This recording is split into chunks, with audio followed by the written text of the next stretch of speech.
Capcom's Resident Evil 7 Biohazard may have faced skepticism for its first-person perspective, but the game succeeded in delivering the right mix of survival horror, inventory management, and combat that defines the franchise. And like any sequel in a long-time franchise, it's chock full of secrets, Easter eggs, and references. Many of them will escape the notice of casual fans, but there's definitely a secret or two that will make any fan happy. Take a look at our checklist of 15 Resident Evil secrets and Easter eggs and tell us how many you managed to spot. Resident Evil Director's Cut Product ID. The Derelict House VHS is known by almost all Resident Evil 7 players by now. It was the setup for the beginning hour demo and introduced us to this brand new world of horror. However, when watching the tape, it's interesting to note how it has numbers and code that actually match the product ID for Resident Evil Director's Cut. But that's not the only old school reference in there. Sweet Home. In the Derelict House VHS, we see a documentary film crew investigating the Baker estate and eventually discovering the horrors within. Unbeknownst to most, this is pretty much the exact same setup for Sweet Home, the 1989 NES title that heavily inspired the Resident Evil franchise, which saw a 5-man documentary crew exploring a haunted mansion. Which is funny because the very first iteration of the VHS, namely the beginning hour teaser, had its fair share of ghosts as well. Blair Witch reference. If that weren't enough references, when you reach the end of the Derelict House VHS, you'll see Andre Strickland, the producer, facing the wall. If this looked familiar, it's because it's pretty much a reference to the ending of the Blair Witch Project, where Mike is seen facing the wall before Heather is attacked. Was that Mia Winters as well? Highly unlikely, but hey, it would have made for a better ending, that's for sure.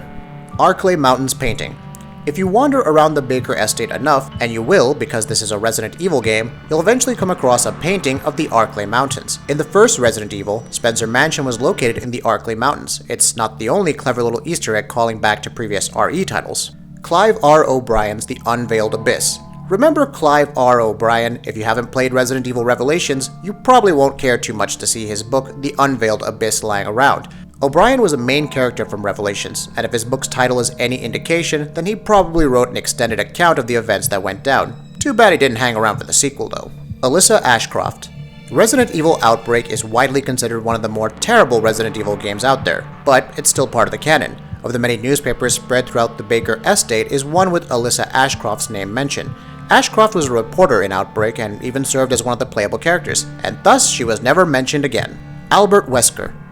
At the end, when you're face to ugly mutated face with Evelyn, you'll receive the Albert 01R to finish her off. The weapon is available in your second playthrough of the game and is clearly a reference to Albert Wesker, the Umbrella double agent who was part of STARS in the beginning and served as a major antagonist throughout the series. There's even the word STARS engraved on the side of the gun. Raccoon City Survivors. Among the newspapers in the mansion is one that talks about the survivors of Raccoon City still suffering 16 years later, thus calling back to the events of Resident Evil 2 and 3. To be fair, a zombie outbreak and subsequent nuclear carpet bombing is some pretty messed up nonsense to live through. Trevor and Chamberlain Construction. Who makes all these crazy houses anyway? As it turns out, the same goons who constructed Spencer Mansion from the first Resident Evil. That's Trevor and Chamberlain Construction. A note with their name on it can be found around the Baker estate. How many other people demand crazy houses with elaborately designed traps and hidden tunnels anyway? Street Fighter. In the old house, there's a book called Fighting Street. This seems to reference Street Fighter, Capcom's popular fighting game series. However, it's in fact a reference to the PC Engine / TurboGrafx CD port for Street Fighter that was subsequently called Fighting Street. Talk about an excessively old school callback to a callback. Resident Evil 3 keypad sounds.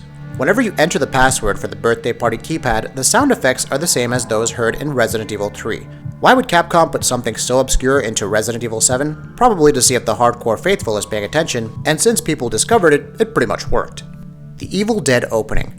Did you have a severe feeling of deja vu when approaching the Baker estate for the first time, and no, not like Tracer? That's because in many ways, the beginning of Resident Evil 7 mirrors the Evil Dead, especially with regards to Ethan's car and arrival. Sure, there's no gate in Evil Dead or a horrifying Necronomicon awaiting our man in Resident Evil 7, but hey, to each their own horrors. Clancy Jarvis. The Bakers are apparently a tidy bunch. A list can be found in the household which has the names of various victims on it. If you look closely, you'll see the name of Clancy Jarvis, the cameraman from the Derelict House VHS tape.